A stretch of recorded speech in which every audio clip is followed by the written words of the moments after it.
Waktu Tuhan pasti yang terbaik, walau kadang tak mudah. Dalam nama Bapa dan Putra dan Roh Kudus. Amin. Shalom Aleihim. Berjumpa lagi dengan saya pada perenungan hari ini, tanggal 16 April 2021. Tetap bergembira dalam situasi apapun. Bacaan liturgi hari ini diambil dari Kisah Para Rasul 5 ayat 34 sampai dengan 42 dan Injil Yohanes 6 ayat 1 sampai dengan 15.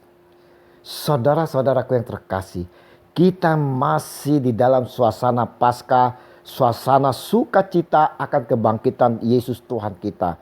Di mana kabar sukacita ini harus selalu didengungkan, disampaikan kepada semua orang yang belum mengenal akan Dia maupun yang tak percaya akan kebangkitan Dia, Yesus Tuhan kita. Nah, saudara-saudaraku yang terkasih, apakah kita sudah menyampaikan sukacita ini kepada semua orang? Para rasul waktu itu, saudara-saudara, dengan gigih menyebarkan kabar sukacita ini. Dan oleh karena perpolitikan waktu itu, di mana para penguasa tak mengakui akan Yesus dengan ajaran dan mukjizat, sehingga Yesus dihukum mati, maka para rasul pun saat itu ditangkap. Namun saudara-saudara, di dalam persidangan Mahkamah Agung, para rasul dibebaskan. Kenapa? Karena ada seorang ahli Taurat bernama Gamaliel memberikan pembelaan atas mereka.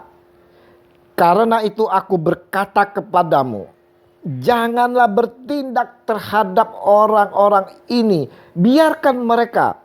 Sebab jika maksud dan perbuatan mereka berasal dari manusia, tentu akan lenyap. Tetapi kalau berasal dari Allah, kamu tidak akan dapat melenyapkan orang-orang ini. Mungkin ternyata juga nanti bahwa kamu melawan Allah. Nasihat itu diterima. Kisah Para Rasul 5 ayat 38 sampai dengan 39. Saudara-saudaraku yang terkasih, para rasul dibebaskan. Mereka pun semuanya gembira karena dianggap layak menderita dalam penghinaan oleh karena Yesus. Nah, saudara-saudaraku yang terkasih, apakah kita juga mampu bergembira seperti para rasul menerima penderitaan di dalam mewartakan sukacita Tuhan? Kita semua dipanggil Kristus untuk menjadi saksinya di dunia. Dalam situasi apapun kita semua dipanggil sebagai saksi, saudara. Untuk menjadi saksi Kristus yang baik dibutuhkan komitmen dan ketaatan terhadap perintah Allah. Nah, istilah taat di dalam perikop ini, saudara-saudaraku, berkaitan dengan berpegang pada kebenaran Allah. Saat para rasul ditangkap dan diadili, mereka memiliki patokan hidup yang jelas, yaitu berdiri teguh pada kebenaran Allah. Hal itulah saudara-saudara yang membuat mereka memilih untuk menaati Allah daripada manusia. Di sini kita dapat melihat ketaatan kepada Allah telah menjadi komitmen para rasul. Walau nyawa mereka menjadi taruhannya, saudara-saudaraku, mereka tidak merasa takut. Pada ayat 33 dikatakan bahwa mereka bahkan akan dibunuh. Ancaman itu tidak mematahkan tekad dan semangat mereka untuk melanjutkan pewartaan tentang Injil Kristus. Seringkali saudara-saudara, di dalam melaksanakan tugas pemberitaan Injil, kita suka meragukan penyertaan Allah. Apalagi ketika berhadapan dengan segala macam ancaman. Mungkin saja kita memilih taat kepada manusia dengan cara bungkam sebagai bentuk kompromi. Satu hal yang perlu diketahui dan diingat oleh kita saudara-saudara adalah orang yang taat dan setia akan memperoleh keselamatan hidup. Tetapi orang yang cari aman dan berkhianat akan binasa.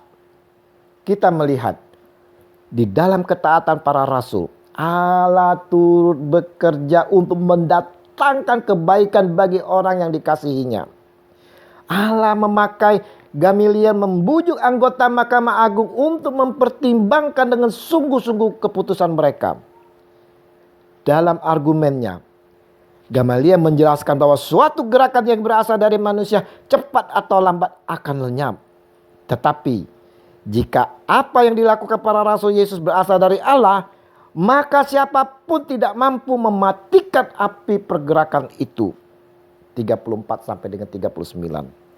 Demikian juga dengan kita saudara-saudara yang dipanggil sebagai saksi-saksinya. Jika kita hidup dalam ketaatan, maka dalam situasi apapun Tuhan Allah akan turut bekerja untuk mendatangkan kebaikan bagi orang yang dikasihinya. Bagi kita semua yang dikasihinya.